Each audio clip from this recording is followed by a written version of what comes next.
ہماری سرکار آئے گی تو ہم قانون دوبارہ بنائیں گے کہ یہاں اسمبلی سے پاس کرائیں گے پارٹ کہ کوئی بھی باہر والا زمین نہ خرید سکے گا نہ بیچ سکے گا اور نہ نوکری یہاں اپلائی کر سکتا ہے.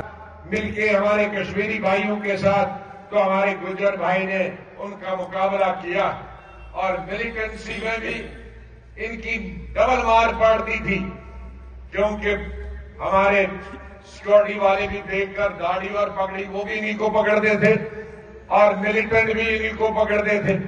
یہ کہتے تھے تم ملیٹنٹ ہو, وہ کہتے تھے آپ مخبر ہو. تو ان نے اتنی مار کھائی ہے بیچاروں نے. یہ کیسے زندہ رہی ہے یہ قوم میں جانتا. اس لیے جن کا اتنا ہم شکریہ کریں گے گجر برادری کا. آج پہاڑوں سے بھی آتے ہیں ہمیں دودھ دینے کے لیے, پہاڑوں سے کئی کلومیٹر دودھ, لسی, مکھن, گھی دینے کے لیے, ورنہ وہ بھی ہمیں باہر سے لانا پڑتا. تو یہ بھی ایک اندازہ ہے. ان کو اگر نیچی نظر سے دیکھیں آج تو اچھا نہیں ہوگا. میں نے اپنی پارٹی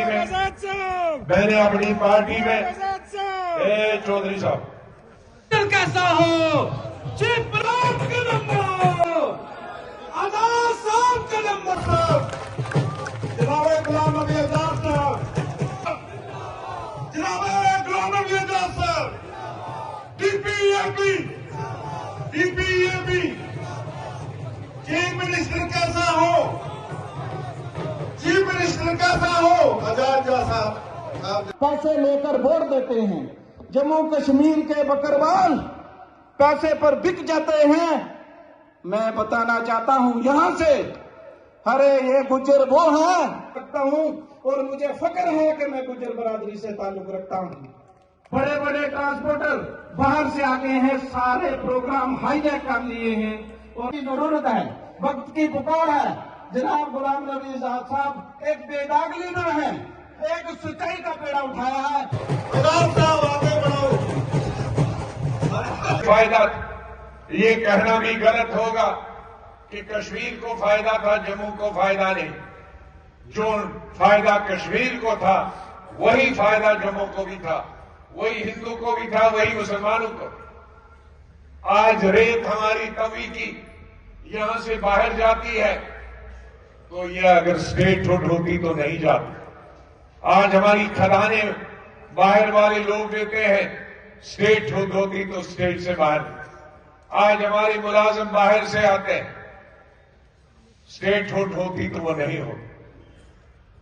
آج اگر 35A ہوتا تو ہماری نوکری کرنے کے لیے ہمارے بھدروا کے گاؤں میں, جہاں سے بنیادی گاؤں مجھے سروڑی صاحب بتاتے تھے کہ پوسٹ آفس جو ہے اس گاؤں میں یو پی سے پوسٹ آفس کی لڑکی وہاں کلرک بن کے آئی. تو اگر ہمارے گاؤں میں یہاں سے 600 کلومیٹر اور 3 دن کا راستہ میں بھی پوسٹ آفس چلانے والا یو پی سے آئے گا, بہار سے آئے گا. ہم ان کے دشمن نہیں, لیکن ان کے سادھن ہیں. وہاں انڈسٹریاں ہیں, وہاں فیکٹریاں ہیں, وہاں تجارت ہے, وہاں کھدانیں ہیں, کوئلے کی کھدانیں ہیں. یہاں ہمارے پہاڑ کچھ نہیں ہے, صرف برف ہوتی تھی, بارش ہوتی تھی, اس سے بجلی بنتی تھی پانی سے, وہ بھی شاید پچھلے سال سے نہیں ہے. اور اس سال تو تیار ابھی رہو. غلام احمد بیٹھ جاؤ, وہ بھی ابھی سے میں بیٹھ جاؤ کہ اگلے اس سال شاید ہمیں 2 گھنٹے بھی بجلی نہیں ملے گی. جنوری ختم ہو رہا ہے, پرسوں جنوری ختم ہو رہا ہے اور ابھی تک برف کی بوند نہیں ہے, بارش کی بوند نہیں. یہ سال سب سے بڑا کٹھن.